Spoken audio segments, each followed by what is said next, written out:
Can you hear me? Can you hear us there? Renusha, can you hear us? Santosh sir, can you hear us? Santosh sir, can you hear us?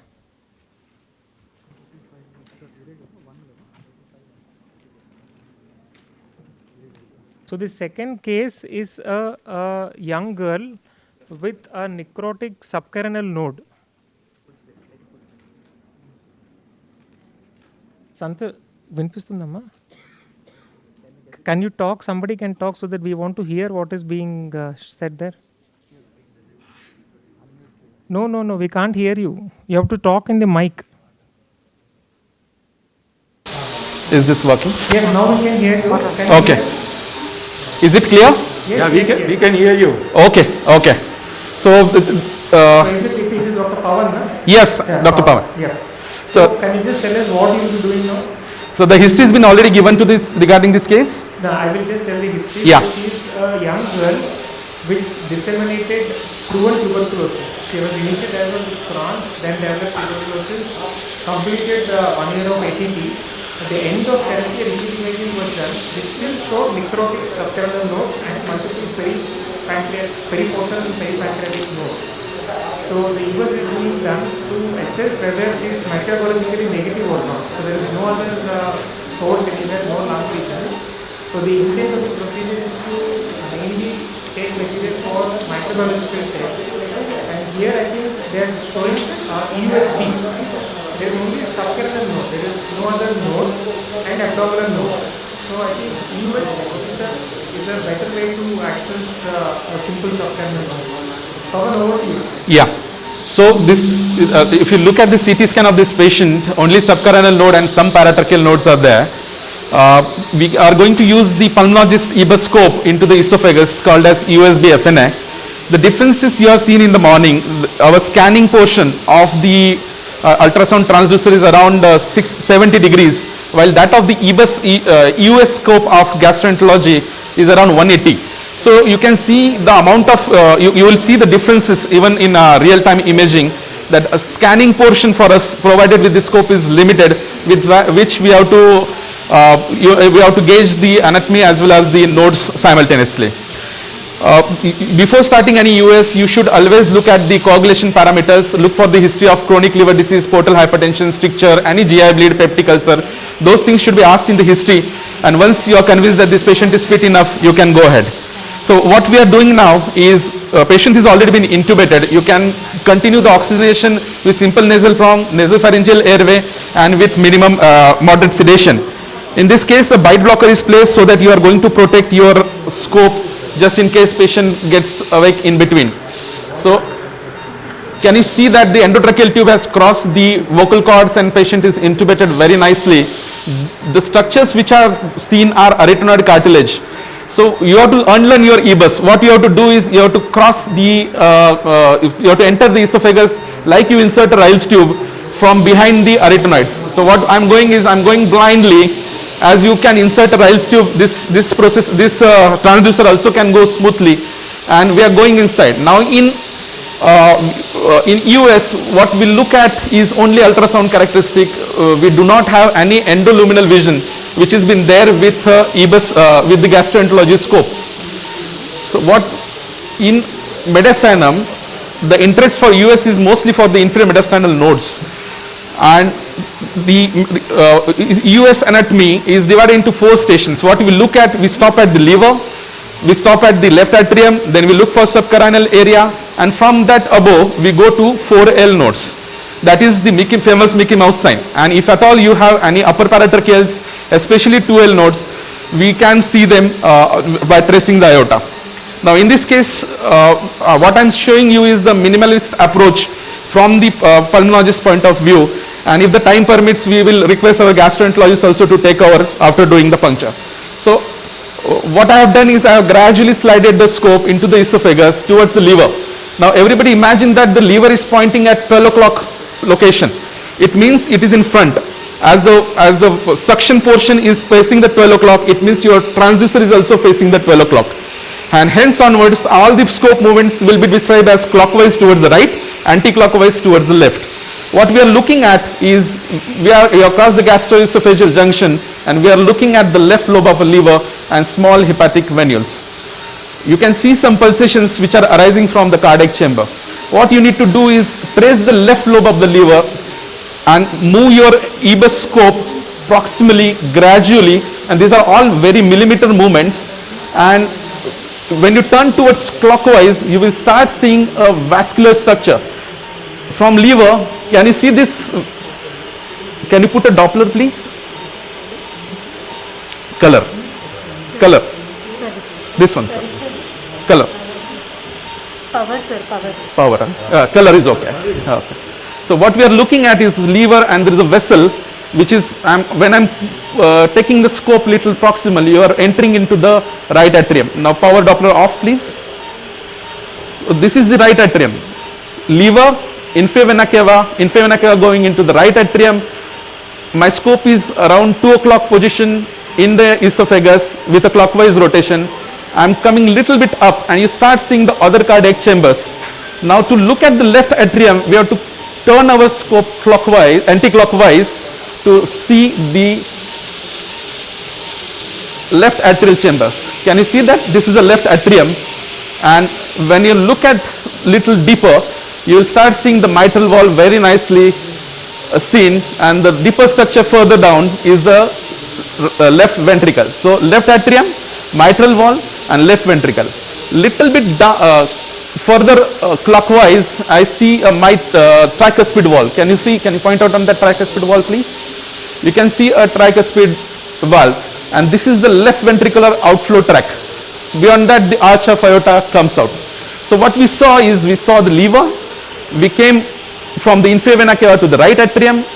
Above that, there is a left atrium, and as you trace it little counterclockwise, we are at the left atrium, mitral valve, left ventricle, aortic valve. So far it is clear. Now let's move to, so what in inferior mediastinum, this junction of infravena cava going into the left atrium, this junction is the landmark for station 9, that is diaphragmatic group of ligament group of lymph nodes. When you come up a little, try to identify the LA, because it is your second station. If you get lost in the mediastinum in the esophagus, you come back to the LA and it will guide you further to station 7. Now my scope is at 12 o'clock and I'm looking at the left atrium. I'm rotating the scope little clockwise and little up, you start seeing station 7. So what these two structures you are seeing is the left atrium on the left side of the screen, and there is a pulmonary artery which is a right pulmonary artery. The station between these two, left atrium and right pulmonary artery, is station 7. From this station 7, if you take your probe little bit up in the same axis and start rotating anti-clockwise around 90 to 120 degrees, you start seeing your aorta. So this is the famous Mickey Mouse sign. You can appreciate the pulmonary artery, as Dr. Santosh is pointing out. You can see there is aorta above near the cursor, there is a pulmonary artery below, and there is a station 4L. From aorta, you start seeing the branches of aorta, and this is the left subclavian artery which is arising here, and any station near this is station 2L. So at aorta, this aorta pulmonary window is so important to look at. You identify the aorta, you identify pulmonary artery and station 4L. Anything away from this junction, just point out the junction of the pulmonary artery and aorta, please. So this is the residual area of ligamentum arteriosum. Anything away from that becomes station 5. And when you look at the left atrium, anything distally from your probe is station 6. And you see that you actually have to traverse the vessels to approach these nodes. Hence they are supposed to be blind spot for EBUS, and with the gastroenterology scope sometimes you'll be able to target if these nodes are sufficiently enlarged. So I think so far the anatomy should be clear. We are going towards the station 7 and we'll show you one puncture. This is the left atrium. I am at the and there is a right pulmonary artery. This is station 7. So let's do one EUS-FNA. We are using a 21 gauge needle here. Yes. The node on CT scan also has calcification, as Dr. Santosh has nicely pointed out. You can see some areas of calcification. How to differentiate a calcification from any hyperechoic structure is having a reverberation artifact below the calcification. Dr. Pawan, one small interruption. Yes. I think it's important also to fix the sheet before itself. Yes, sir. So, Unlike the EBUS, you won't have endovision. yes. So, though we sheath, and you have seen in the previous case as well that you have to repeatedly fix the sheath even in endovision. So, the trick here to identify a sheath is, hold the scope sister. So we are going to identify the sheet Coming from the cursor. You can see that the green dot is your cursor from which the sheath is going to come in. Can you see a linear line? Dr. Nagarjuna? Yeah, we can see it very well. Yeah. Yes. So I'm withdrawing my sheath and I'm You pushing. can see the line there. That is the sheet coming out. Yeah. Okay. So even if you fix the sheath before the procedure, you still reconfirm because you don't have any endovision. And as we do EUS, we don't do suction because the esophagus will get deflated. But this is a situation before puncture, we would like to put a suction on your suction port. I'm not talking about the needle suction, I'm talking about the suction from your suction port so that the esophagus comes close to your scope. It actually kisses the wall of the esophagus and the node stays adherent in that area. So the sheath is seen on ultrasound. We are going to fix around 2 centimeter. The scope is fixed on the mouth end by Sister Vandana, and we are going to do a small nice puncture on this. Now remember, esophageal wall is very smooth, very thin and muscular. It's not like airway cartilage. So you use very gentle force to put your needle inside, and very smooth jab, you will go inside the esophagus.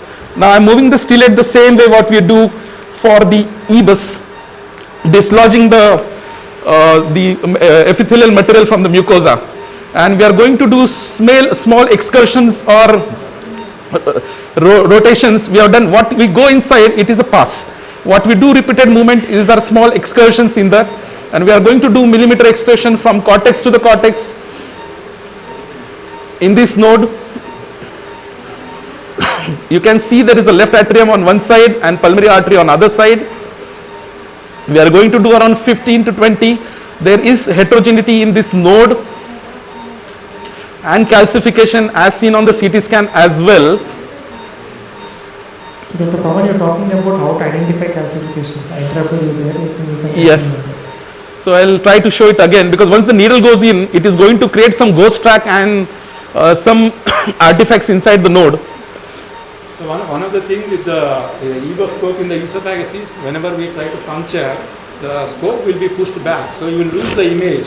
To avoid that, Pawan is doing the forward flexion and forward And suction. to keep the mucosa intact. So if the node is very big, it's not a problem. If the node is very small, sometimes you lose the vision completely because there is no backward support Right. of the EBUS scope as opposed to the EUS scope, which is far more rigid and keeps it in place. So we are removing the needle now. You see that triangle on the needle. You fix the needle lock.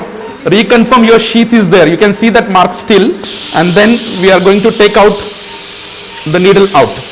So for all of you, we are also lucky to have two experienced gastroenterologists with us. Dr. Santosh sir is there, who is also leading expert in performing endoscopic interventions, and we also have Dr. Shrikant. So I think it Shrikant will is be there, very helpful to learn tips from both Dr. Santosh sir and Dr. Shrikant. Did we get a necrotic material? Almost pus-like, no? Yes, it is pus-like material. And we have to inform our pathologist that this is a US puncture, not EBUS puncture, so that if they see squamous epithelium, it is from the esophagus. Correct. So if you have contamination, you will get not ciliated epithelium, but you will get a squamous epithelium from the esophagus. So this lady was on 1 year of optimal therapy, clinically completely asymptomatic, but necrotic nodes. So see, she has pus in the nodes. So I think it's very important for us to send. When you want to change to EUS microbiological studies now, in this particular. I'll just take out it and Then I'll show. you will show that. Okay. So now Dr. Santosh sir, Yeah. any tips for the pulmonologist from the gastroenterologist? I think it's always beautiful to work together. Yeah. One of the thing is like you are doing a blind intubation of the unfamiliar area. in a patients with altered anatomy and also those with rheumatoid arthritis and thick necks, sometimes you may get lost in the system. So there is a tip on how to change this EBUS scope into a gastroscope. So what we are going to do is, we are taking the standard oxygen, port, and then we'll open the oxygen. We are opening the oxygen, and then we are coming out into the... And we can make the insert image larger. Yeah. The endovision can be made larger. Yeah. 1 second. One. Yeah. So now we are coming slowly. We are coming slowly backwards into the throat. Now you can't see any esophageal lumen at all. So what are we going to do is to remove the suction. We are going to remove the suction and put the oxygen on. Open the oxygen.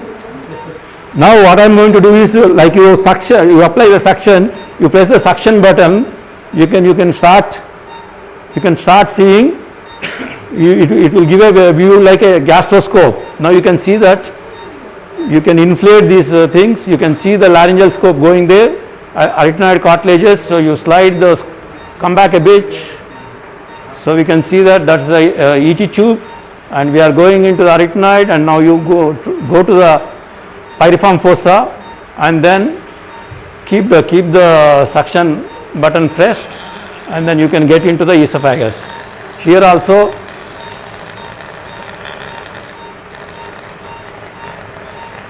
by slightly adjusting. So once you are inside the esophagus, slight downward angle, and then we can see the lumen better, because compared to our scopes you have only two-way movement.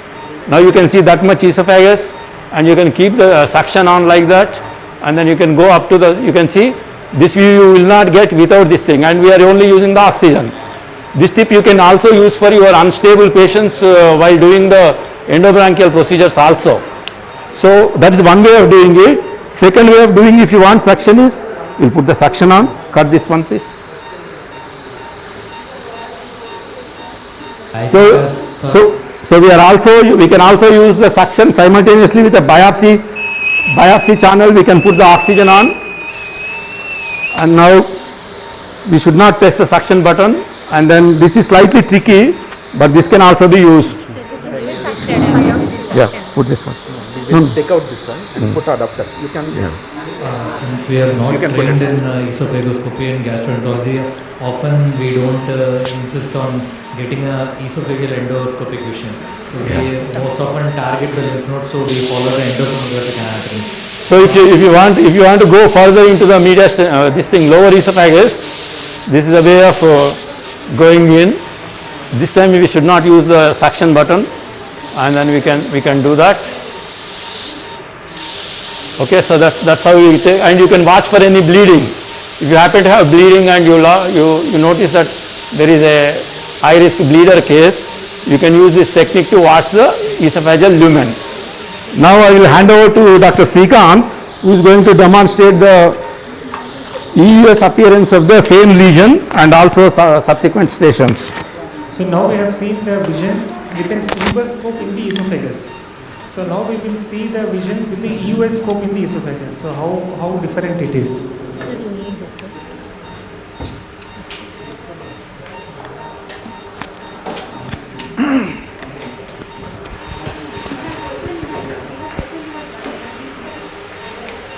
And also we are going to introduce a new EUS needle from Olympus. This is a Anand, that adapter you tighten that above one. So this needle is a easy start 3+. There is an additional cutting edge at the back of the needle, just behind the bevel portion, to get additional material. So this is a modified new needle in the market. We are going to try and use this needle today. Periportal nodes are notorious for TB and for lymphoma, and the presence of periportal node probably decided the need for an esophageal procedure. Otherwise, only a subcarinal node would have been easily aspirable by a EBUS itself. So it is not mandatory to go for a EU-BFNA for all the procedures. And as said for mediastinal cryobiopsy, the proportion who would require these additional procedures would be less than 10% or only 5% only.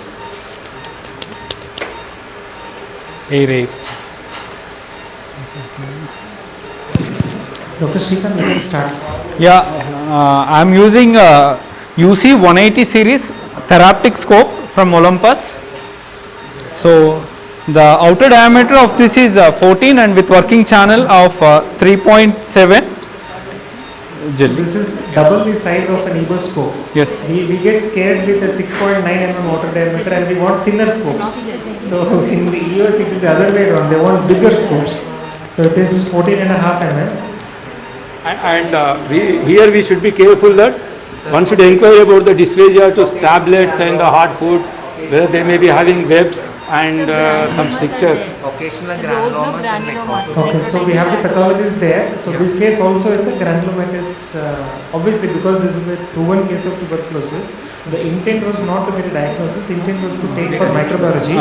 I'm sure they will take more passes, 2 to 3 extra passes from the area for LPA gene expert and MTB culture.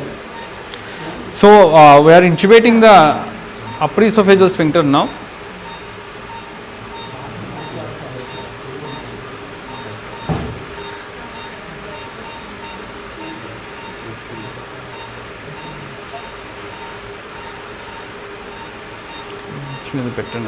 This scope is slightly rigid, so sometimes we may have to deflate the ET bulb to get past. In this case, anyway, the EUS-B, EBUS in the esophagus is called EUS-B. EUS-B itself gave the diagnosis for us. We got frank pus from the lymph node. So now EUS is basically for the audience to understand the differences. It is mainly for the audience, and with the EUS scope, which is longer, we can also access the abdominal nodes. So EBUS scope is, These are the vocal cords. Now just we will going along the side of the vocal cords into the esophagus, and now we will going to the first station of the stomach, that is GE junction.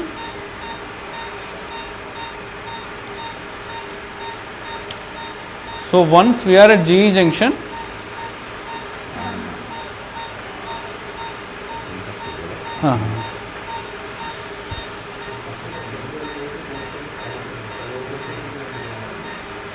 so here for the audience, the first difference is the view, angle of view. For EBUS you get only 70 degrees.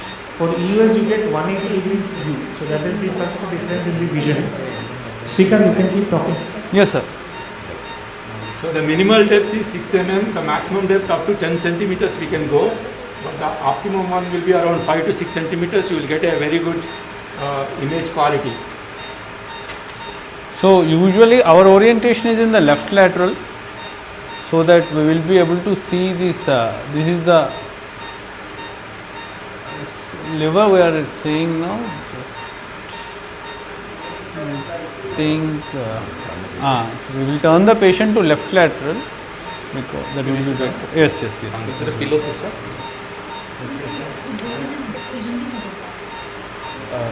Patient tied in? Sister, tie किया? So normal when you do an EUS-B or an EUS, you don't have to give anesthesia. But in this case, for the comfort of the patient, in general, all of these procedures are under sedation. In fact, the other advantage of EUS-B over EBUS is that, as it has been said, the need of sedation is much lesser in EUS. We need to type like this. No problem. That's fine. Keep a pillow. Madhuri, pillow. Pass.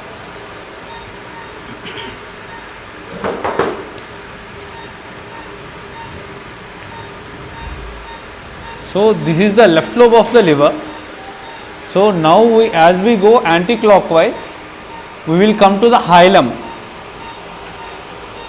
and this is the gallbladder. So cursor. cursor. So this is the hilum and portal vein. So now we can see the portal vein coming out of the liver. This is the portal vein.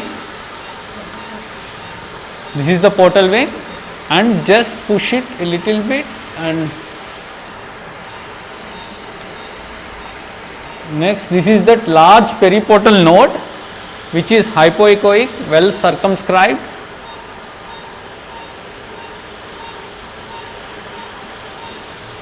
This is another node. This is that large hypoechoic periportal node, but we are not able to see any definite necrosis within it. It is heterogeneous. So this is one place where we can target. That's a pathological node. Yes, no hilum. I think if we put the vascularity, we might be able to see the hypoechoic areas more prominent. But less likely, because necrosis will not be able to see it on that. I think this looks more like a necrotic node, and we might aspirate pus here as well. Yeah, possible, but cystic like lesions were not predominant, sir, in this. Okay. Dr. Srikanth, for sake of time, can you quickly do one pass just for us to see how Yes. it is different from the Okay. EUS-FNA? Okay, we will do the pass from this node. So using EUS, the EBUS in the esophagus, we sample the subterminal node. Yeah. EUS has a distal ridge. So we are sampling the periportal Yes, I am sampling the periportal node. with the conventional EUS scope Yes, yes, and the new needle. So this with the new needle. So this design has not yet come into the EBUS scopes. We can ask the Olympus people to quickly launch it in the EBUS services also. So this is there only in the EUS now. Scope or so. local scope but ಕೂಡ Hold it. So Doppler, there is no significant Vascularity inside it. you want to measure hold on there.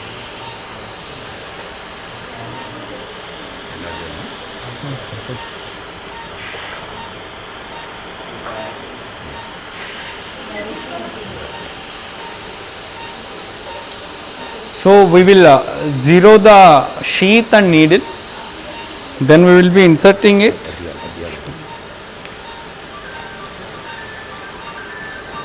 Because it is a larger diameter, it is more stiffer and more stable. Zero. Zero just sir.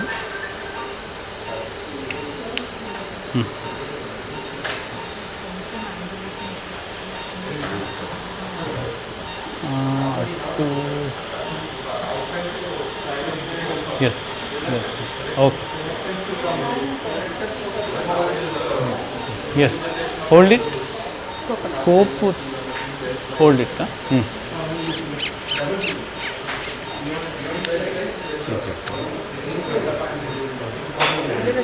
Comment చేయండి sheet గురించి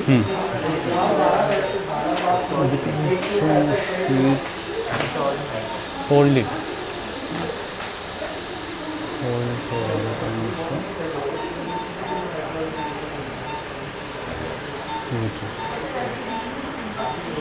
This is the place. So this patient. So now we will target this portal lesion. Hold it. Hold it. Okay. Now it is transferred. It is just slipping while we are trying to fix the scope there. It is just the a little unstable position, but we can get it now. Yes, hold it. Now there is no vasculature. Hold it. Okay. Hold it. Same torque. So now I will be getting the sheath out. Here also This is sheath. you can see the sheath coming over here. Okay.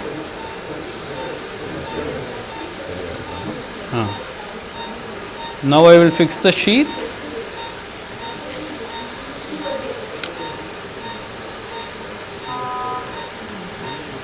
వాళ్ళకి elevate ఉండదు కదా So now we will be doing the fanning technique in this.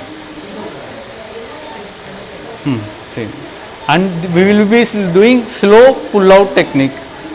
So with this we want to sample many areas, like we will be changing our direction of the scope.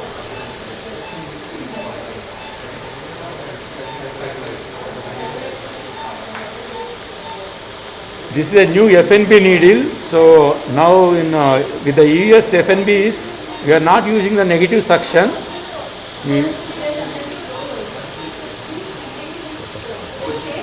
Can you show the needle also, sir? Because we're only seeing the projection. Can you zoom out so that we'll see the stillet being slowly pulled back? This stillet pullback will create a capillary like suction, and a recent systematic review have shown that this is the best technique with less blood. The suction leads to more bloody picture in the histology, and we will be changing the direction of the thing also again and again.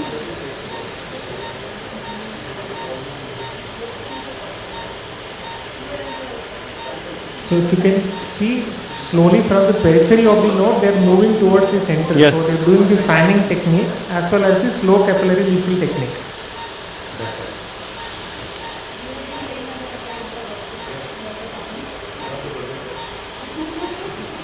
By using the elevator and the slight right and left top, we can target the different parts of the node. This node doesn't have any calcification.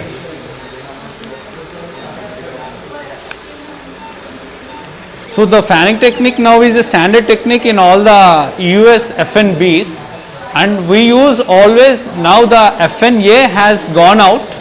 We are using FNA needles only for aspiration of any cystic things.